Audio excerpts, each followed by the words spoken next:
Hello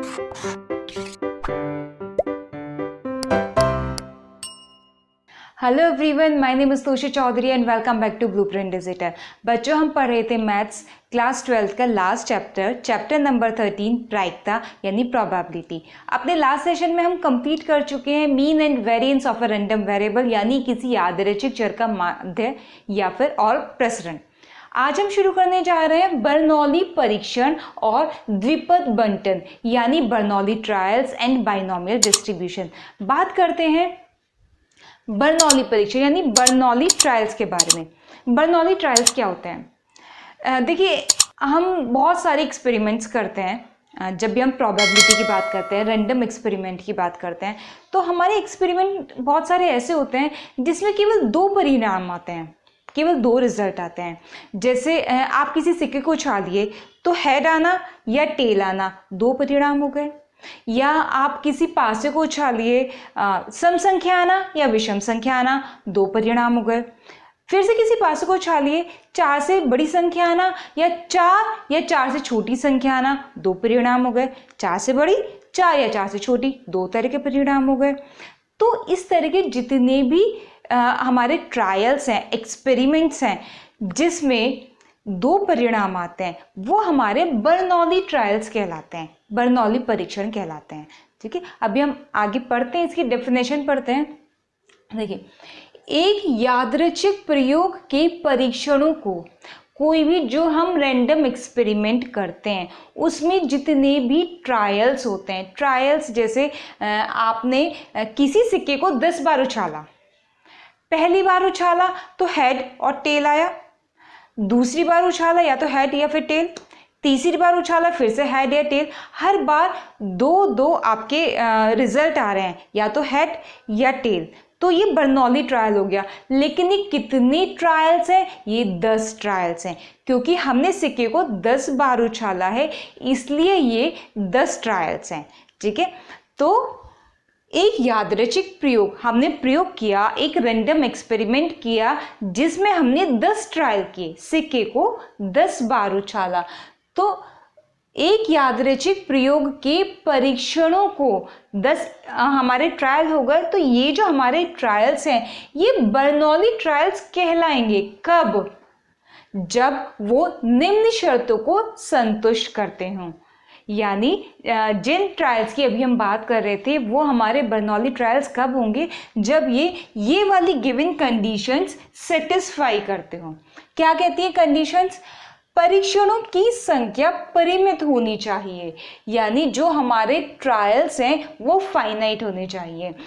जैसे कि आप किसी सिक्के को 10 बार उछालिए, 20 बार उछालिए, 50 बार उछालिए, 1000 बार उछालिए, लाख बार उछालिए, बट फाइनाइट, परिमित होना चाहिए। ठीक है, अपरिमित नहीं होना चाहिए। सेकंड, परीक्षण स्वतंत्र होनी चाहिए। स्वतंत्र होने से मतलब हमारा ये है, हम पहले भी इसके बारे में डिस्कस कर चुके हैं। स्वतंत्र होना मतलब कि जो हमने एक ट्रायल किया है उसमें जो हमारी प्रोबेबिलिटी आई है सक्सेस की या फेलियर की, यानी सफलता की और असफलता की। यहाँ पर सफलता या असफलता क्या है ये भी अभी मैं आपको बताऊंगी। तो जैसे हमने कोई ट्रायल किया, उसमें हमारी जो भी प्रोबेबिलिटी आई, उसके बाद जब हम दूसरा ट्रायल करेंगे उसमें जो हमारी प्रोबेबिलिटी आएगी जिस भी इवेंट की, सफलता की या असफलता की, वो पहली वाली प्रोबेबिलिटी से ना उस पर ना कोई इफेक्ट नहीं पड़ना चाहिए। ये दोनों ना आपस में बिल्कुल अलग होनी चाहिए। जैसे मैं एक बॉल लेती हूँ, ठीक है, या कोई भी बर्तन लेती हूँ, इसमें मेरी 5 लाल और 5 हरी गेंदें हैं। ठीक है, 5 रेड और 5 ग्रीन गेंदें मेरी हैं। मैंने इसमें से एक गेंद उठाई, लाल गेंद की हम बात करते हैं। लाल गेंद के आने की प्रायिकता क्या है? इसमें लाल गेंद की आने की प्रायिकता है 5/10। ठीक है, वो लाल गेंद मैंने इसे वापस डाल दी, फिर मैंने फिर से मिक्स किया, फिर मैं फिर एक बॉल निकालना चाहती हूँ, तब लाल बॉल आने की प्रायिकता कितनी है? लाल बॉल आने की प्रायिकता तब भी 5/10 ही होगी, क्योंकि जो बॉल हमने निकाली थी वो बॉल हमने वापस डाल दी। ठीक है, जो बॉल हमने निकाली थी वो बॉल हमने वापस डाल दी। तो इसकी जो प्रायिकता है दूसरे ट्रायल में लाल बॉल निकालने की जो प्रायिकता है वो पहले ट्रायल में लाल बॉल निकालने की प्रायिकता से अफेक्टेड नहीं है। इससे इस पर कोई प्रभाव नहीं पड़ रहा, तो ये हो गई स्वतंत्र। लेकिन इन केस हम इस बॉल को, जो हमने बॉल निकाली है पहले ट्रायल में, उसको हम वापस नहीं रखते तो ये अफेक्टेड हो जाती। क्योंकि तब क्या होता, क्योंकि लाल बॉल निकालने की प्रायिकता इतनी हो गई, लाल बॉल हमारी निकल गई। अब हमारे पास 10 में से जब एक बॉल निकल गई तो हमारी कितनी बच गई, 9 बच गई, 10 नहीं बची। और जिसमें से कि हमारी एक रेड निकल गई तो फेवरेबल केस कितने बच गए, 4 बच गए। यानी अब लाल बॉल निकलने की प्रायिकता हो गई 4/9। किसकी वजह से चेंज हो गई, इसकी वजह से, क्योंकि इस कंडीशन में ये स्वतंत्र नहीं है। लेकिन बर्नौली ट्रायल क्या होते हैं, जिसमें जो परीक्षण होते हैं, जितने भी परीक्षण होंगे, जितने भी ट्रायल्स होंगे, वो सब एक दूसरे से स्वतंत्र होने चाहिए। यहाँ मैंने 2 ट्रायल्स की बात की है, 3, 4, 5, 10, 50 जितने भी ट्रायल्स आप करेंगे सब के सब स्वतंत्र होने चाहिए। क्लियर। थर्ड पॉइंट, प्रत्येक परीक्षण के तथ्यतः 2 परिणाम होने चाहिए। हम बात कर चुके हैं इसके बारे में कि बर्नौली ट्रायल्स में जो हमारे परिणाम निकलते हैं वो 2 होते हैं। हमेशा हम उनको 2 में ही डिस्ट्रीब्यूट करते हैं। एक होता है सक्सेस यानी सफलता, और दूसरा होता है फेलियर यानी असफलता। ठीक है। जैसे हम किसी सिक्के को उछाल रहे हैं तो यूजुअली जब हेड आता है तो हम क्या मानते हैं कि जीत गए, सफल हो गए। तो एच हमारा शो करता है सफलता को यानी हेड, और टेल हमारा शो करता है असफलता को। ठीक है। तो हेड आने की प्रोबेबिलिटी, सफल होने की प्रोबेबिलिटी है 1/2, और असफल होने की यानी टेल आने की प्रोबेबिलिटी भी हमारी 1/2 है। तो जितने भी परीक्षण होंगे उनके हम 2 ही परिणाम लेंगे, रिजल्ट लेंगे, या तो सक्सेस या फिर फेलियर, या तो सफलता मिलेगी या असफलता मिलेगी। यहाँ तो हेड टेल में समझ में आ रहा है सफलता असफलता। हम कोई दूसरा एग्जाम्पल ले लीजिए। आप मानिए कि कोई पासा है, उसको आप उछाल रहे हैं, उस पर सम संख्या आना, इसको तो आप मान लीजिए सफलता। और अगर सम संख्या आना सफलता है तो इसका मतलब विषम संख्या आना असफलता हो गई। विषम संख्या आना क्या हो गई, असफलता। तो हमने इसको 2 पार्ट्स में हो गए, ये एक सफलता और एक असफलता। तो जितने भी ट्रायल्स होंगे उसके 2 ही रिजल्ट होंगे, या तो सफलता या फिर असफलता, यानी या तो सक्सेस या फिर फेलियर। जो सक्सेस है, जो सफलता है, उसकी जो प्रायिकता है उसको हम शो करेंगे स्मॉल p से, प्रायिकता। और जो असफलता है उसकी प्रायिकता शो करेंगे हम स्मॉल q से। ठीक है। इसकी प्रायिकता, जो ये q है ना, ये हमारा निकलता है q = 1 - p, क्योंकि इसकी प्रायिकता प्लस इसकी प्रायिकता 1 होगी। क्योंकि कोई भी एक्सपेरिमेंट होगा ना, जब हमने मान ली कि 2 तरह के आपके पास परिणाम आ रहे हैं, 2 तरह के रिजल्ट आ रहे हैं, या तो ये या ये, तो अब प्रायिकता का योग होगा कितना, 1 होगा भाई। या तो ये निकल रहा है या ये निकल रहा है। अगर 40% चांसेस के हैं तो 60% चांसेस के, अगर 20% चांसेस के हैं तो 80% इसके, दोनों मिलाकर तो 1 ही बैठेंगी। इसलिए अगर आप इसकी प्रोबेबिलिटी आपने निकाली तो इसकी प्रोबेबिलिटी भी आराम से निकल जाएगी 1 - p। ठीक है। तो ये बहुत इंपॉर्टेंट पॉइंट है। प्रत्येक परीक्षण के तथ्यतः 2 परिणाम होने चाहिए, सक्सेस या फेलियर। ठीक है, यही दोनों होने चाहिए बस। 4th पॉइंट, किसी परिणाम की प्रायिकता प्रत्येक परीक्षण में समान रहनी चाहिए। यानी जितने भी ट्रायल्स आप ले रहे हैं उसमें कोई भी परिणाम, यानी या तो ये वाला परिणाम सफलता या ये वाला परिणाम असफलता, इनकी जो प्रायिकताएं हैं ना वो सभी ट्रायल्स में समान बनी रहनी चाहिए। अगर आप किसी सिक्के को 10 बार उछाल रहे हैं ना तो हेड आने की प्रायिकता जो पहले ट्रायल में है वही प्रायिकता दूसरे ट्रायल में होनी चाहिए, वही प्रायिकता तीसरे में होनी चाहिए, वही प्रायिकता चौथे में होनी चाहिए, वही प्रायिकता 10वें में होनी चाहिए। होता भी ऐसा ही है, जब आप सिक्के को उछालते हैं तो हेड आने की प्रायिकता कितनी होती है 1/2 और टेल आने की 1/2, यानी सक्सेस की भी 1/2, फेलियर की भी 1/2। अगर आप सिक्के को दूसरी बार उछालेंगे तो क्या प्रायिकता चेंज हो जाएगी? बिल्कुल भी चेंज नहीं होगी। इस बार भी P कितना रहेगा? 1/2, यानी सफल होने की प्रायिकता 1/2 और फेलियर की यानी असफलता की प्रायिकता भी 1/2। अप टू आप इसको 10 बार तक लास्ट टाइम भी आप इसको उछालेंगे तब भी प्रायिकता 1/2 ही रहेंगी। यानी जो परिणाम आपके आ रहे हैं उनकी प्रायिकता प्रत्येक परीक्षण में समान रहेगी। ठीक है, तो अगर किसी ट्रायल में ये चारों कंडीशन सेटिस्फाई हो रही हैं तो वो है हमारा बर्नौली ट्रायल यानी बर्नौली परीक्षण। अब हम एक क्वेश्चन देखते हैं और चेक करते हैं कि क्या जो परीक्षण हमें दिया है वो बर्नौली परीक्षण है या नहीं है। क्वेश्चन देखिए, 7 लाल और 9 काली गेंदों के एक कलश में से उत्तरोत्तर 6 गेंदें निकाली गई।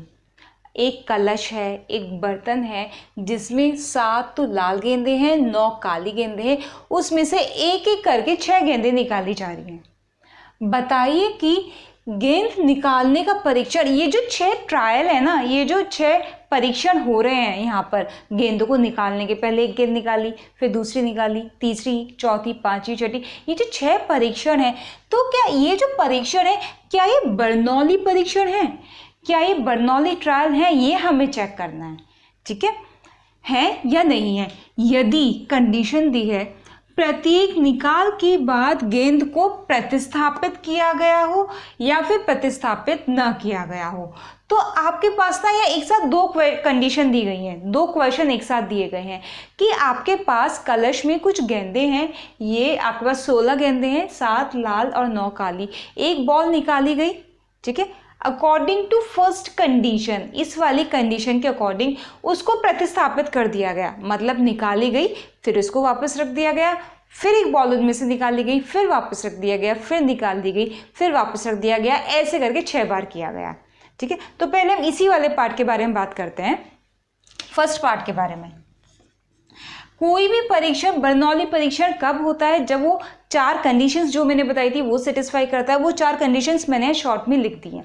पहली कंडीशन, परीक्षणों की संख्या निश्चित होनी चाहिए। यहाँ कितने परीक्षण हो रहे हैं? 6। n से हम इसको डिनोट कर सकते हैं परीक्षणों की संख्या को। कितने हैं? परीक्षणों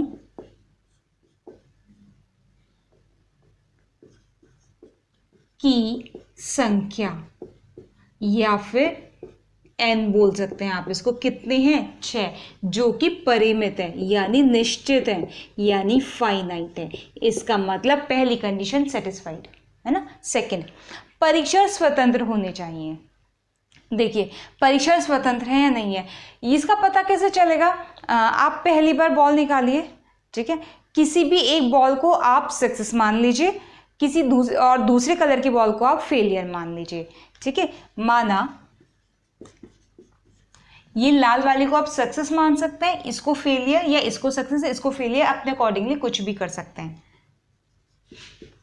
लाल बॉल आना या लाल गेंद आना, ये हमने मान लिया सक्सेस यानी सफलता, और काली बॉल आना ऑब्वियस सी बात है, वो क्या हो जाएगा? फेलियर यानी असफलता। असफलता हो गया है ना। अब इन्होंने बोला है कि 6 गेंदें हमारी निकाली जा रही है, लेकिन प्रतिस्थापित करने के बाद जब मेरे पास 7 लाल गेंदों में से और 9 काली गेंदों में से एक बॉल सक्सेस की हम बात कर रहे हैं, लाल बॉल निकाल दी जाएगी, तो यहाँ से लाल बॉल निकालने की प्रायिकता कितनी होगी? ठीक है, P। हम सक्सेस की प्रायिकता को P से डिनोट करते हैं और फेलियर की प्रायिकता को Q से डिनोट करते हैं। तो P कितना हो जाएगा? लाल बॉल आने की प्रायिकता 7/16। ठीक है, 7 लाल है, 7 ऊपर आ गया, टोटल 16 है, 16 नीचे आ गया। अब हमने क्या किया, जो बॉल एक हमने निकाल ली, उसको हमने वापस डाल दिया। जब वापस डाल दिया तो वो जो एक लाल कलर की बॉल निकली थी वापस पहुंच गई, वहां जहाँ 6 बॉल रह गई थी लाल, वो फिर से 7 हो गई, और फिर से हमारे पास 7 रेड और 9 ब्लैक बॉल हो गई। फिर से हम एक बॉल निकालेंगे तो रेड कलर की बॉल आने की प्रायिकता फिर से यही हो जाएगी। ठीक है, और फिर से हम वो बॉल उसमें डाल रहे हैं, प्रतिस्थापित कर रहे हैं ना, फिर से हम वो वाली बॉल उसमें डाल रहे हैं, फिर से बॉल लाल बॉल निकालने की प्रायिकता फिर से इतनी आएगी। क्यू की बात कर लीजिए, काली बॉल आने की प्रायिकता की बात कर लीजिए, पहली बार में कितनी आएगी 9/16, चाहे तो यहां से निकाल लीजिए, चाहे 1 - 7/16 कर लीजिए, 9/16। ठीक है, काली बॉल निकाल ली, फिर काली बॉल को हमने वापस डाल दिया, फिर से काली बॉल आने की प्रायिकता कितनी होगी, फिर से इतनी होगी, फिर से वापस डाल दिया, फिर से काली बॉल आने की प्रायिकता कितनी होगी, फिर से इतनी होगी। यानी 6 के 6 ट्रायल्स में P 7/16 और Q 9/16 बना रहेगा। इसका मतलब ये जो परीक्षण है ये स्वतंत्र है, पहले ट्रायल की प्रायिकता दूसरे वाले ट्रायल की प्रायिकताओं पर किसी भी तरह का प्रभाव नहीं डाल रही है, इससे हमारी प्रायिकता चेंज नहीं हो रही है। हो गए स्वतंत्र। दो परिणाम सक्सेस या फिर फेलियर यानी सफलता या असफलता आने चाहिए, दो ही हमारे पास आ रहे हैं। हमने लाल वाली को माना सक्सेस, काली वाली को माना फेलियर। ठीक है, तो हमारे पास दो ही तरीके परिणाम में, सफलता या असफलता। ठीक है, तो थर्ड वाली भी सेटिस्फाइड हो गई। प्रायिकता समान होनी चाहिए हर कंडीशन में, ये हम सेकंड वाले पॉइंट में ऑलरेडी चेक कर चुके हैं। हर बार प्रायिकता समान है, ठीक है, क्योंकि हर बार अनइफेक्टेड है ना, इफेक्ट हो ही नहीं रहा, स्वतंत्र है, तो हर बार प्रायिकता भी समान है। तो ये चारों की चारों कंडीशंस ना हमारी सेटिस्फाइड हो गई। अतः हम क्या बोल सकते हैं, जो हमारा ट्रायल है, अगर 6 गेंदों को निकालने का ट्रायल हमारा बर्नौली ट्रायल है, बर्नौली परीक्षण है, यदि क्या बॉल को प्रतिस्थापित किया गया हो, यदि गेंदों को प्रतिस्थापित किया गया हो, तो फर्स्ट कंडीशन में हमने क्या चेक कर लिया कि जो परीक्षण हमारा है वो बर्नौली परीक्षण है। सेकंड पॉइंट चेक करते हैं, चलिए यहीं पे करते हैं। प्रतिस्थापित ना किया गया हो, इस कंडीशन में चेक करते हैं। पहला पॉइंट, परीक्षणों की संख्या निश्चित।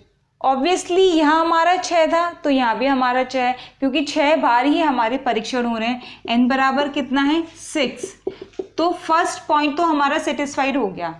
परीक्षण स्वतंत्र, अब परीक्षण स्वतंत्र है नहीं है, अब चेक करते हैं। ठीक है,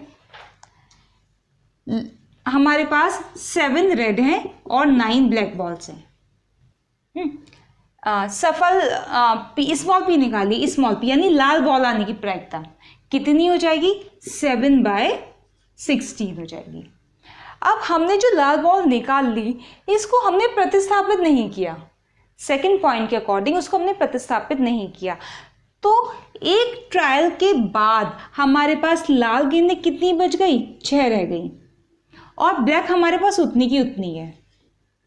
ठीक है, तो अब लाल बॉल निकालने की प्रायिकता कितनी हो जाएगी, स्मॉल पी 6/15 चेंज हो गई प्रायिकता। इसका मतलब परीक्षण स्वतंत्र नहीं है, इसका मतलब परीक्षण स्वतंत्र नहीं है, तभी तो प्रोबेबिलिटीज चेंज हो रही है। इसकी प्रोबेबिलिटी क्यों चेंज हुई है, क्योंकि ये इससे स्वतंत्र नहीं है, ये अस्वतंत्र है, ये इससे रिलेट कर रहा है कहीं ना कहीं। ठीक है, इसलिए हमारे परीक्षण स्वतंत्र नहीं है। इसलिए हम क्या बोल सकते हैं कि ये ट्रायल बर्नौली ट्रायल नहीं है। आगे की दोनों को चेक कीजिए या मत कीजिए, क्योंकि सेकंड पॉइंट ने ही बता दिया कि ये बर्नौली नहीं है, बर्नौली ट्रायल नहीं है, लेकिन फिर भी हम चेक कर देते हैं। दो परिणाम, सक्सेस या फिर फेलियर, परिणाम तो दो ही हैं, या सक्सेस या फिर फेलियर। ठीक है, ये पी क्यू परिणाम तो दो ही हैं, यानी ये वाली कंडीशन सेटिस्फाई हो रही है, ये वाली भी हो रही है, सेकंड वाली नहीं हो रही। फोर्थ वाली को चेक कर लीजिए, प्रायिकता समान होनी चाहिए, प्रायिकता समान है ही नहीं, हम ऑलरेडी सेकंड पॉइंट में चेक कर चुके हैं। ठीक है, ये हमने पी की चेक की है। और कर लीजिए, दूसरी बार हमने ये वाला परीक्षण किया, दूसरी बार हमने बॉल निकाली, फिर से रेड बॉल आने की प्रायिकता इतनी हो गई। अब रेड कितनी बच जाएंगी, अब बचेंगी 5, क्योंकि एक निकल गई, और ब्लैक हमारी 9 की 9 बची हुई है। तो हमारा पी कितना आ जाएगा, हमारा पी कितना आ जाएगा 5/14। सिमिलरली क्यू की चेंज होती हुई चली जाएंगी, यहाँ पर कितनी आएगी क्यू की 1 - 7/16, यहाँ पर कितनी आएगी क्यू की 1 - 6/15, यहाँ पर कितनी आएगी क्यू की 1 - 5/14। क्लियर है ना, तो ये वाला पॉइंट भी सेटिस्फाइड नहीं हो रहा। इसका मतलब अगर प्रतिस्थापन नहीं किया गया हो तो बर्नौली परीक्षण नहीं होगा, और अगर प्रतिस्थापन किया गया हो तो बर्नौली परीक्षण होगा। That's it. अब बात करते हैं द्विपद बंटन यानी बाइनोमियल डिस्ट्रीब्यूशन के बारे में। माना आपने किसी एक्सपेरिमेंट के n ट्रायल्स किए हैं, n बर्नौली ट्रायल हमारे पास है n, ठीक है, जिसमें से हमारी सफलता मिलती है r बार, जिसमें हम r बार सफल होते हैं। तो ऑब्वियस सी बात है n माइनस r बार हम असफल होंगे, यहाँ पर मिलेगी हमें असफलता। इधर मिल रही है सफलता यानी सक्सेस, इधर मिल रही है हमें असफलता यानी फेलियर, ठीक है। सफलता आना कुछ भी हो सकता है, जैसे हमने कॉइन को टॉस किया था तो हेड आना सफल माना था, टेल आना असफल माना था, ठीक है। इसकी प्रायिकता 1/2, इसकी प्रायिकता 1/2 हुई थी। तो ऐसा कुछ हार्ड एंड फास्ट नहीं है कि हम हमेशा इसी को सफल मानेंगे। जैसे कोई एग्जाम्पल ले लीजिए कि 50 बल्ब हैं किसी बैग में 50 बल्ब हैं, जिसमें से 6 खराब हैं, ठीक है। तो यहाँ ऐसा नहीं है कि जो 6 बल्ब हैं उन्हीं को हम असफल मानेंगे, सही बल्बों को, और खराब बल्बों को हम असफल मानेंगे। आपसे ये भी पूछा जा सकता है कि कम से कम एक खराब बल्ब निकालने की प्रायिकता ज्ञात कीजिए, ठीक है। सपोज आप रिप्लेस कर रहे हैं बार बार और आप 5 ट्रायल कर रहे हैं और हर बार आप एक बल्ब निकाल रहे हैं, तो आपसे ये भी पूछा जा सकता है कि कम से कम 3 बार खराब बल्ब आने की प्रायिकता ज्ञात कीजिए। तो उसमें आपको सफलता क्या हो गई, 3 बार, कम से कम 3 बार खराब बल्ब आना, ठीक है। तो सफलता डिपेंड करती है कि आपको निकालना क्या है क्वेश्चन में, ठीक है। तो अभी जब हम क्वेश्चन पे चलेंगे तो इस चीज़ को और क्लियर करेंगे। अभी इधर ध्यान देते हैं। सपोज हमारे पास n ट्रायल्स हैं, n ट्रायल्स में से r बार हमें सक्सेस मिल रही है, सफलता, और n माइनस r बार असफलता मिल रही है। सफलता की प्रोबेबिलिटी, प्रायिकता को हम स्मॉल p से डिनोट करते हैं, ठीक है, और इसकी प्रायिकता को हम किससे डिनोट करते हैं, स्मॉल q से। तो जो इवेंट हम चाह रहे हैं सफलता, यानी प्रोबेबिलिटी x बराबर r, इस वाले पॉइंट की प्रायिकता क्या होगी, इस वाले पॉइंट की प्रायिकता होगी n, जो टोटल नंबर ऑफ ट्रायल्स हैं CR, ठीक है। R क्या है, जितनी बार हमें सफलता मिल रही है वो, ठीक है। सपोज आप किसी कॉइन को 50 बार उछाल रहे हैं, ठीक है, और हेड आना सफलता है, ठीक है, और हेड आ रहा है 30 बार, ठीक है। तो R हमारा 30 हो जाएगा और N हमारा 50 हो जाएगा, ठीक है। चलिए क्वेश्चन आने पे बात करते हैं। तो NCR P x बराबर R, कितनी हो जाएगी प्रायिकता, NCR P स्मॉल p की पावर R स्मॉल q कितनी बार असफल हो रहा है, n minus R, power n minus are.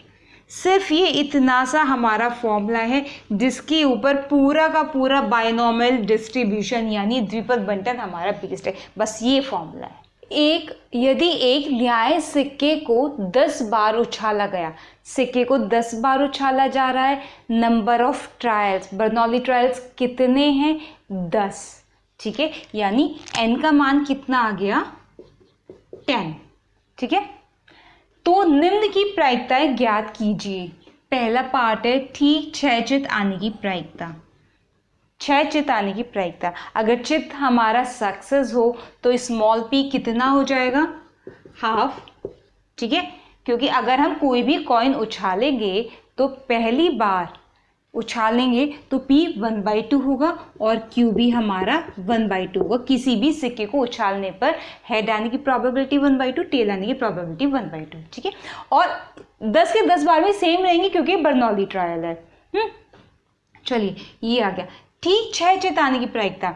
हमने यहाँ फॉर्मूला लिख दिया है, क्या होता है प्रोबेबिलिटी निकालने का formula, binomial distribution NCR P की पावर R Q की power n minus R, x बराबर r की प्रायिकता, या हमें किसकी प्रायिकता निकालनी है, x बराबर 6 की प्रायिकता, ठीक है, x बराबर 6 की प्रायिकता। जरा x बराबर r की प्रायिकता हम फॉर्मूला लिख लेते हैं पहले, NCR PR Q n minus R, ठीक है। तो जो हमारी अभीष्ट प्रायिकता है वो ये हो जाएगी, x बराबर 6 पर कितनी हो जाएगी, n 10, C R 6, P 1/2, R 6, Q 1/2, N minus R यानी 10 माइनस 6 यानी 4।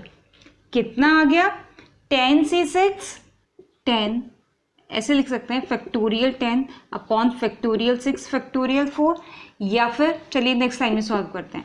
ये आ गया 1/2 की पावर 10, 2 की पावर 6 हर में, 2 की पावर 4 हर में, घातें ऐड हो जाएंगी 10 आ जाएंगी 2 की पावर 10। ये कितना आएगा?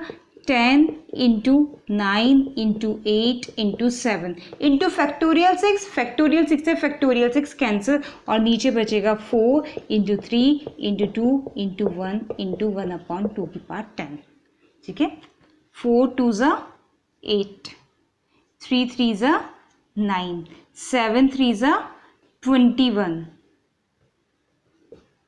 21, एक ये 0, 210/1024 कैंसिल हो जाएगा अभी ये 2 से, 105/512। तो देखिए हमने क्या किया, हमने फॉर्मूला लगाया NCR PRQ N minus R और हमारा निकल गया। हमें N भी पता था, P भी पता था, Q भी पता था, R भी पता चल गया। ठीक है, सेकेंड वाले में थोड़ा सा चेंज है, ध्यान से देखिए। सेकेंड और थर्ड, न्यूनतम 6 चेत आने की प्रायिकता आपको निकालनी है, यानी आपको किस चीज़ की प्रायिकता निकालनी है? कम से कम 6 चेत आए, यानी या तो 6 आए या 7 आए या 8 आए या 9 आए या 10 आए, यानी आपको क्या निकालनी है? x क्या होना चाहिए? ग्रेटर देन इक्वल टू 6, न्यूनतम 6 चेत यानी 6 या 6 से ज़्यादा। ठीक है, ये किसके बराबर हो जाएगा हमारा? भाई हमें ये भी निकालना पड़ेगा, या तो 6 आ जाए, या हमें क्या निकालना पड़ेगा? ये भी निकालना पड़ेगा, और हमें क्या निकालना पड़ेगा? ये भी निकालना पड़ेगा, और x इक्वल्स टू 9 और p x इक्वल्स टू 10, यानी 6 चेताने पर प्रायिकता प्लस 7 चेताने पर प्रायिकता प्लस 8 चेताने पर प्लस 9 चेताने पर प्लस 10 चेताने पर, ये सभी के सभी हमें निकालने पड़ेंगे। ठीक है, तो आपको पता चल गया कि बर्नौली बाइनोमियल थ्योरम से हम क्वेश्चन को कैसे करते हैं, उस वाले फॉर्मूले का यूज़ कैसे करते हैं। यहाँ जो पूछा होता है ना, उसी के अकॉर्डिंग हम कैलकुलेट करते हैं। हमें यहाँ पर ठीक 6 चेत पूछे हुए थे, तो हमने x बराबर 6 पर यहाँ पर सब जगह पर x बराबर 6 रख दिया। लेकिन जब न्यूनतम 6 चेत हैं तो हमसे किस चीज़ की प्रायिकता पूछी है? x greater than equal to 6 की, और x greater than equal to 6 में क्या क्या है भैया? 10 तक है, 6 से लेकर 10 तक है। अगर 50 बार उछाला जाता ना तो 50 तक होते हैं। ठीक है, तो चलिए ये हो गया। NCR में डायरेक्ट फॉर्मूला लिख रही हूँ, N 10 C R यानी 6, अभी हमने निकाला x बराबर 6 का, ये आया है। ठीक है, चलिए मैंने फिर भी लिख दिया 1/2 की पावर 6 1/2 की पावर 4। ठीक है, अभी यहाँ पर हमने लिखा था प्लस, ये तो x बराबर 6 पर है, x बराबर 7 पे क्या होगा? सिर्फ कितना से चेंज होगा? जहाँ 6 आ रहा है वहाँ तो 7 आ जाएगा, और जहाँ n माइनस R यानी 10 माइनस 6 आ रहा था या 4, यहाँ पर 10 माइनस 7 आ जाएगा यानी 3 आ जाएगा। ठीक है, तो कितना हो जाएगा? 10C7 1/2 की पावर 7 1/2 की पावर 10 माइनस 7 यानी 3। ठीक है, फिर कितना आ जाएगा? 10C8 1/2 की पावर 8 1/2 की पावर 2, फिर 10C9 1/2 की पावर 9 1/2 की पावर 1, और फिर लास्ट में 10C10 1/2 की पावर 10 और 1/2 की पावर 0, यानी 10 के 10 बार हेड चेत। एक चीज़ देखिए, यहाँ पर 1/2 की पावर कितनी बैठ रही है? 10, यहाँ पर 10, यहाँ पर भी 10, यहाँ पर भी 10, यहाँ पर भी 10, यानी 1/2 की पावर 10 हम कॉमन ले सकते हैं। और अंदर कितना बचेगा? 10C6 plus 10C7 plus 10C8 plus 10C9 plus 10C10, ये बचेगा। और इधर कितना आ गया हमारा? 1/2 की पावर 10। ठीक है, 10c6, 10, 9, 8, 7, 4, 3, 2, 1, 10c7, 10, 9, 8, नीचे कितना आएगा भाई? 10c7 की वैल्यू नहीं निकाल रही है हमें, ये हमें 10c3 की वैल्यू निकाल रही है, क्योंकि आपने पढ़ा होगा ना प्रॉपर्टी NCR बराबर होता है NC n-R की, ये प्रॉपर्टी पढ़ी होगी। तो मैं NCR के बजाय 10c7 के बजाय NC n-R 10c 10 माइनस यानी 10c3 की वैल्यू निकाल लूँ। 10c3 मतलब इसको मैं 3 बार लेके जाऊंगी, जैसे यहाँ पर हमने किया था ना कि इसकी मैंने 4 टर्म्स लिखी थी 10c6 में। 10c6 की जगह पर अगर मैं 10c4 की वैल्यू निकालती तो मैंने यहाँ पर क्या किया, 4 टर्म्स लिखी और नीचे भी 4 टर्म्स लिख दी लास्ट की। तो ऐसे ही करते हैं, यहाँ पर 10c7 यानी 10c3 है तो 3 टर्म्स लिखी, नीचे की भी 3 टर्म्स लिख दी। ठीक है, लॉजिक है, लेकिन इसका ऐसे ही नहीं हो रहा है। ये 10c8 की जगह में 10c2 की वैल्यू निकाल रही हूँ, यानी 10 × 9 अपॉन 2 × 1। 10c9 की जगह 10c1 की वैल्यू निकालूंगी, 10 आएगी, और 10c10 की वैल्यू आ जाएगी 1 × 1/2 जो कैंसिल होता है उसे कैंसिल कर दीजिए। 3 3 9, 4 2 8, कितना आया? 3 7 21, 210, कितना आ गया? 210 प्लस 3 3 9, 2 4 8, 3 4 12, 120 प्लस 10 9 90/2, 45 प्लस 10 + 1 11 अपॉन 2 की पावर 10, कितना आ गया ये? 516 4 1 5 6 7 8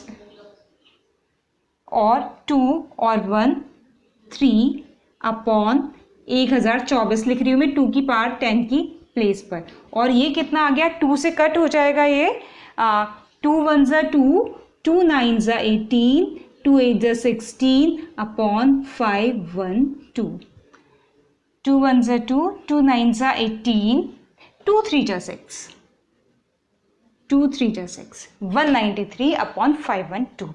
तो ये क्या आ गई आपकी P x greater than equal to 6 की प्रायिकता। थर्ड पार्ट देखिए, थर्ड पार्ट में हमें क्या निकालना है? अधिकतम 6 चित आने की प्रायिकता, यानी P x अधिकतम 6 यानी 6 आए या फिर 6 से कम आए। अधिकतम 6 का मतलब यही हो गया, ये 6 या फिर लेस देन 6। इसमें कितना आएगा भाई? अधिकतम 6 चित आने का मतलब है कि 6 चित आ सकते हैं, ये 5 आ सकते हैं, 4 आ सकते हैं, 3 आ सकते हैं, 2 आ सकते हैं और 1 आ सकता है। ठीक है, तो हमें किस किस की प्रायिकता निकालनी होगी? P x बराबर 1 की, P x बराबर 2 की, P x बराबर 3 की, P x बराबर 4 की, P x बराबर 5 की, प्लस P x बराबर 6 की। ये प्रायिकताएं हमें निकालनी है। ठीक है, P x बराबर 1, फॉर्मूला यही, n कितना है? 10, C x बराबर 1, R कितना है? 1, P कितना है? 1/2, पार ये R 1, 1/2, Q भी 1/2 है भाई, P भी 1/2 है, स्मॉल q भी 1/2 है। n minus R 10 - 1 9 plus x बराबर 2 पर 10c2 1/2 की पावर 2, 1/2 की पावर 8, 3 पर 10c3 1/2 की पावर 3, 1/2 की पावर 7। यहाँ तो पावर है बढ़ती चल जाएंगी 1 2 3 4 और यह कम होती चल जाएगी 9 8 7 बस।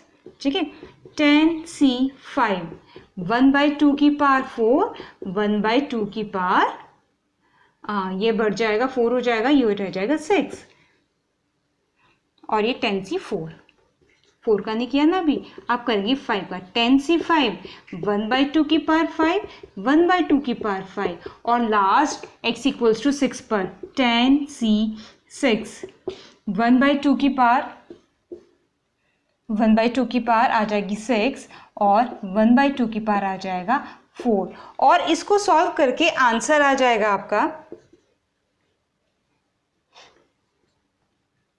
53/64। आप इसने खुद कैलकुलेट कर दीजिएगा। क्या करेंगे, जैसे हमने इसमें किया था 1/2 की पावर 10 कॉमन ले लीजिएगा सब में से, ठीक है। 1/2 की पावर 10 यानी 1024 हर में हमारा कॉमन आ जाएगा और यहाँ कितना बचेगा 10c1 10c2 plus 10c3 plus 10c4 plus 10c5 plus 10c6 सबके मान निकाल लीजिएगा, ठीक है। तो आपको सॉल्व करके कितना आ जाएगा, ये आपका आंसर आ जाएगा। ये हो गई आपकी बायनॉमियल थ्योरम, बायनॉमियल डिस्ट्रीब्यूशन, ठीक है। तो बच्चों हमारा बर्नौली परीक्षण और द्विपद प्रमेय यानी binomial distribution and Bernoulli trials खत्म होता है और इसी के साथ साथ हमारा 12th क्लास का सिलेबस भी खत्म होता है। तो the journey ends, bye bye.